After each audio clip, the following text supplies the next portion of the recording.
Genosida Papua 1977. Sensitif banget sih pertanyaannya, aduh kulikannya. Ya udah deh, kita bahas deh. Luka mendalam yang ditutupi negara. Peristiwa kekerasan di Papua tahun 1977, khususnya di wilayah pegunungan tengah seperti Desa Piramid, Kabupaten Jayawijaya, bukan sekedar konflik bersenjata. Jadi di situ antara aparat negara dan organisasi Papua Merdeka, OPM lah kita sebutnya. Itu adalah tragedi kemanusiaan yang oleh banyak pihak disebut sebagai genosida sistematis terhadap rakyat sipil Papua oleh negara melalui kekuatan militernya. Latar sosial politik penjajahan dalam negeri.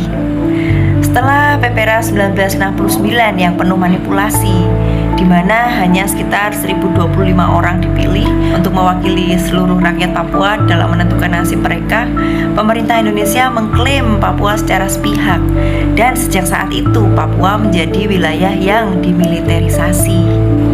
Penolakan masyarakat Papua terhadap integrasi diperlakukan bukan sebagai hak politik, tetapi sebagai tindakan makar. Perlawanan dan balas dendam negara di 1977. Tahun 1977, masyarakat Papua di Pegunungan Tengah melakukan perlawanan terhadap proyek pembangunan dan eksploitasi tambang yang mereka anggap sebagai bentuk penjajahan ekonomi dan kultural. Mereka merusak fasilitas pembangunan dan menyerang pos militer kecil. Respon negara brutal. Tanpa pandang bulu, militer Indonesia melakukan operasi balasan yang sangat kejam.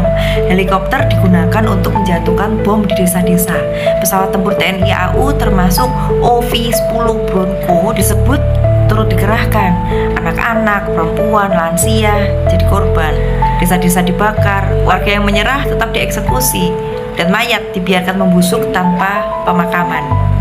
Unsur genosida, jika merujuk pada definisi genosida menurut Konvensi PBB tahun 1948, yaitu niat untuk menghancurkan secara keseluruhan atau sebagian suatu kelompok etnis, ras, atau agama tertentu. Maka tindakan militer Indonesia tahun 1977 memenuhi unsur tersebut. Yang pertama, target etnis.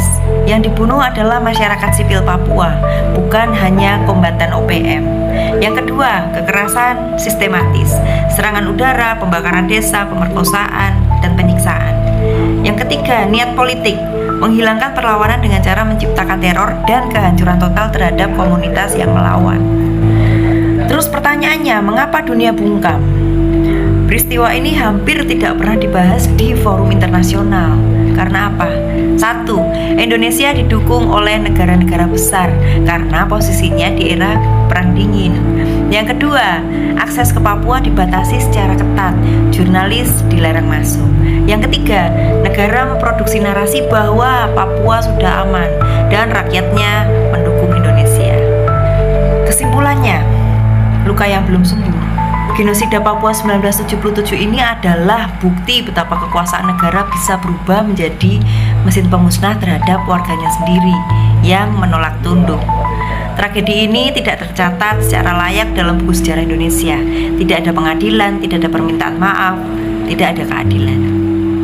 Dan yang ada cuma luka kolektif rakyat Papua yang terus membara, menuntut pengakuan dan penebusan. Semoga bisa menjawab pertanyaannya. Terima kasih saudaraku, Tuhan memberkati.